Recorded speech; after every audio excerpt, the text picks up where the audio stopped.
Meta Platforms Inc., formerly known as Facebook, is down over 25% on the day to $97 a share. We go to the year to date, it was previously around about $340 a share and is now down 70%. It has been a very bad year for Meta and it keeps on getting worse.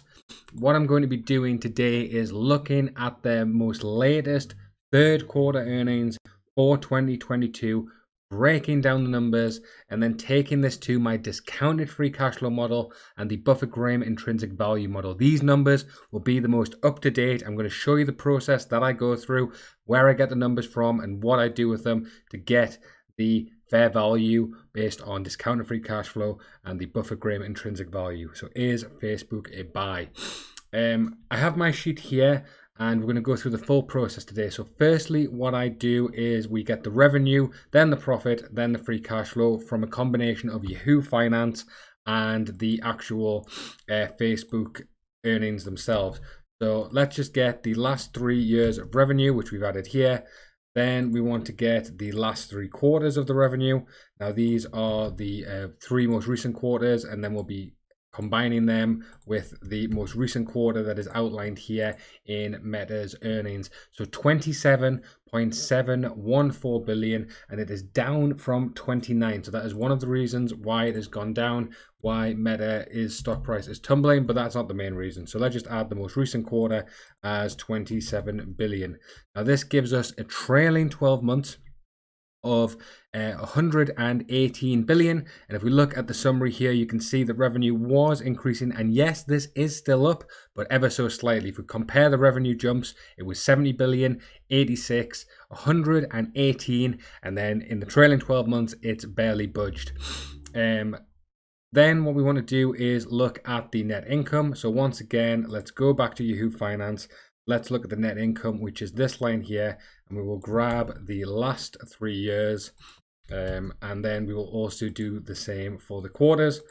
Now this is the quarters of 2021. Obviously Yahoo Finance has been a bit slow, but let me just grab these numbers as well.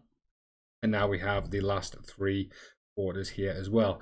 Now the most recent quarter for Facebook is outlined here, and net income is down massively.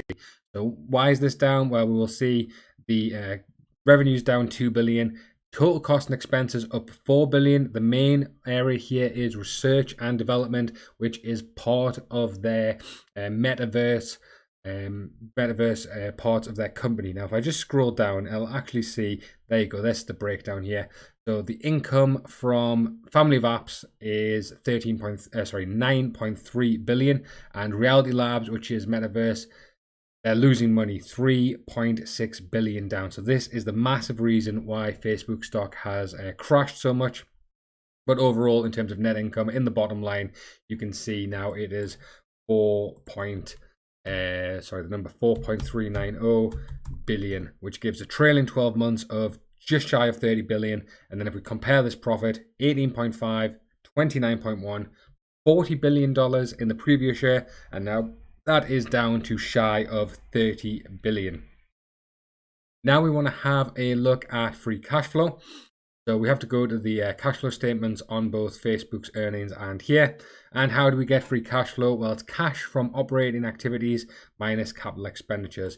And once again, we want to do the same process. Let's have a look at the operating free cash flow. You can see 36, 38, and 57 billion.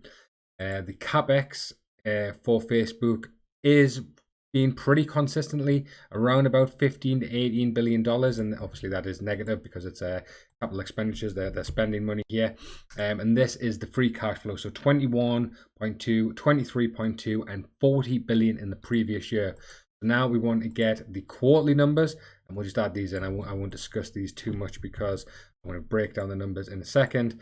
And then we've got the capex here.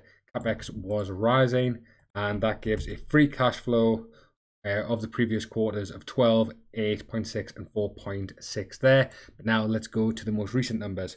Net cash from operating activities, 9.6 billion, and capex is up massively here, 9.3 billion. So free cash flow is what? Is that 300 million difference? Well, let's just add those numbers in here. The capex, the free cash flow is the 9691. Oops, I can't type, my mistake. 9691. And then the capex minus 9375. 316 million, trailing 12 months free cash flow of 26.3. And then we look at that summary once again: 36 billion, 38 billion, 57 billion, and then 26 billion in free cash flow. So that is the summary, and you can see the stock, it's took a tumble. Some other things we do need is the shares outstanding. Now Facebook, I keep calling them Facebook. Meta, they are buying back their shares. You can see it was 2.8 billion and there's now is 2.682 billion. So that is good. They're buying back their shares. They are rewarding shareholders. I've already had this number added, but it is good that they're doing that. Earnings per share, it's calculated. This is the trailing 12 months of about $11.13 a share. Then we look at the analyst estimates. This is just to help us on our discounted free cash flow model. 117 billion and 126. Once again, I've added these here. Then the growth rate. This is the 5-year growth rate for Facebook. I would imagine this number is going to change because of the issues Facebook is having. I mean, look at these price targets here. Average of 207, low 140, high 400. Facebook is well under analyst estimates. Shows what analysts know, really. But you can see the 5-year growth is just shy of 7%, 6.8. And then we look at the WACC, the weighted average cost of capital, and I've gone for 8% here. So these are all the values that we need to take this to our spreadsheet. And here we are. So we've got a summary again. First, we'll be looking at discounted free cash flow model. This takes a kind of an average of these years. So we'll get the first value. I imagine this is actually going to be quite high. Yeah, $450 a share, which sounds a bit crazy, but then again, it was pretty much that at the start of the year. Little glitch in the recording there. So what I was saying is, let's see where this $457 a share comes from based on the averages. So the first thing I want to look at is the revenue growth rate. Now, this was 17% in 19 and 27% in 20. Obviously, we've got about 0.16%, and this is the analyst estimate. So let's go to the negative case here. Let's put it at 0.16. And still, now this knocks down the stock price to $385 a share. Next, we want to be looking at the net income margins. I would say this... Yeah, you can see the averages are a little bit higher. So let's take the most recent number of about 25.27%. Obviously, this is a tech company. They have the cloud, their apps, the metaverse doesn't make too much money, but they still have quite high net income margins. This puts it down to $327 a share. Then finally, the net income to the free cash flow. The free cash flow growth rate down massively once again, but the average is about 88% in terms of the free cash flow rate. So not the average, this is the most recent number. So let's bring that down once again. You can see how these numbers have changed. And that gives us a calculated stock price of over $200 a share. So very interesting. This is if things are flat. But sentiment is very, very bad on Facebook at the minute, and that has a massive effect on the stock price, as you've seen, down 25% on the day, because of their problems with the metaverse. Now we're going to have a look at the Buffett-Graham intrinsic value model. What this does is it takes earnings per share, expected growth rate, and the AAA rated bond yield. Now I haven't actually looked at this in a while. Yeah, wow, we need to change that. 4.6. So the last time I did this, we've had a strong rebound. So let's update that. That was 4.49. So there you go. That will affect the number quite dramatically, actually. Let's have a look and see what this gives us a value. Well, puts a fair value at $235 a share in a Graham price, which is kind of a margin of safety. And you can see that puts it at 176.